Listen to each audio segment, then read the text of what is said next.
DEXIS 內口腔掃描器設計小巧，先進數字化科技令診斷更精準，讓你更了解治療計劃。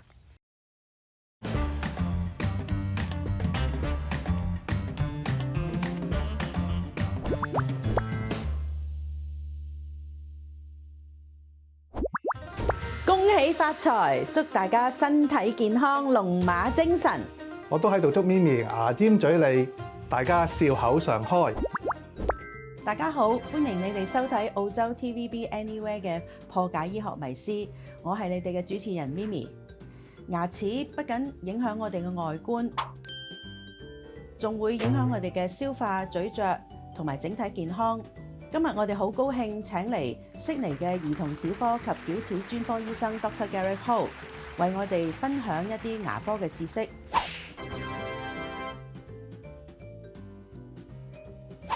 Dr. Ho 你好，你好，大家好。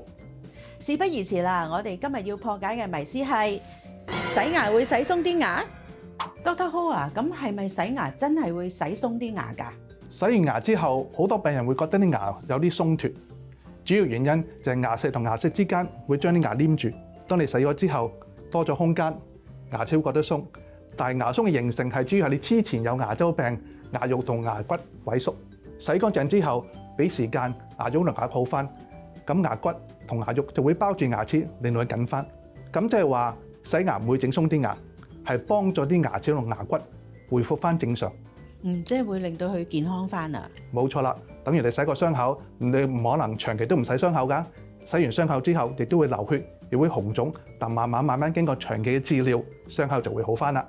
Dr. Ho 啊，我哋小鯨魚咧有好多粉絲係懷孕㗎嘛，咁究竟孕婦可唔可以洗牙嘅咧？孕婦係需要洗牙，亦都應該洗牙，但係大家要注意喺你孕婦準備做媽咪之前，即係備孕之前嘅話，希望牙肉健康。嗰陣時通常要檢查牙齒，定期去洗牙。但係懷孕期嘅中間4至6個月嘅安全期，亦都可以檢查牙齒。生完 BB 之後，亦都需要去檢查牙齒同埋洗牙。喺懷孕期裏邊，牙周病因為荷爾蒙分泌嘅影響，同埋我哋飲食習慣嘅改變，會更加嚴重。所以孕婦係應該洗牙同埋定期檢查牙齒。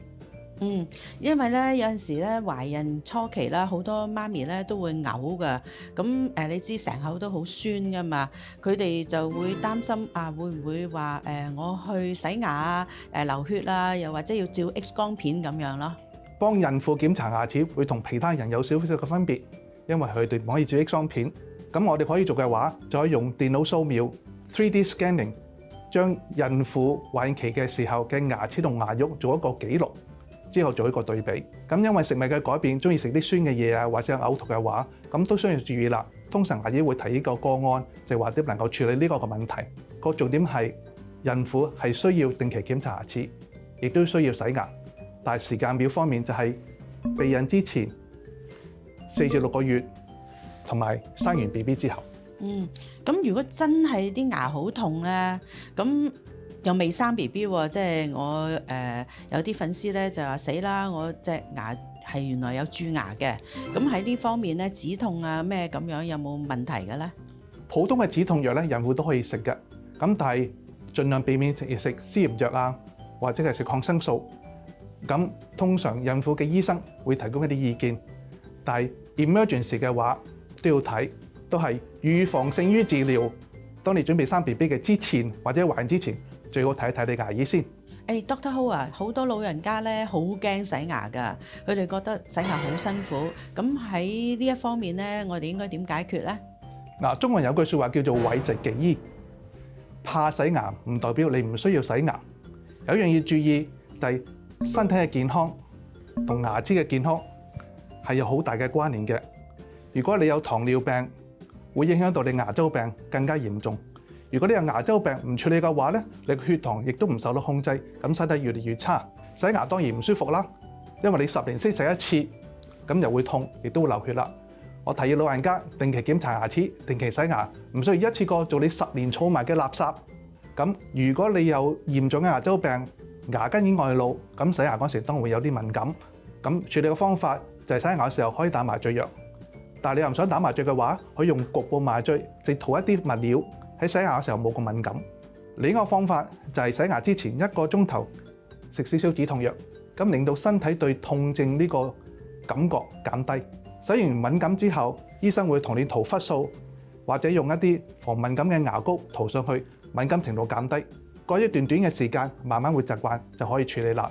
但係千祈唔可以諱疾忌醫。時間都差唔多啦，下一集會繼續有 Dr. Ho 為我哋破解醫學迷思。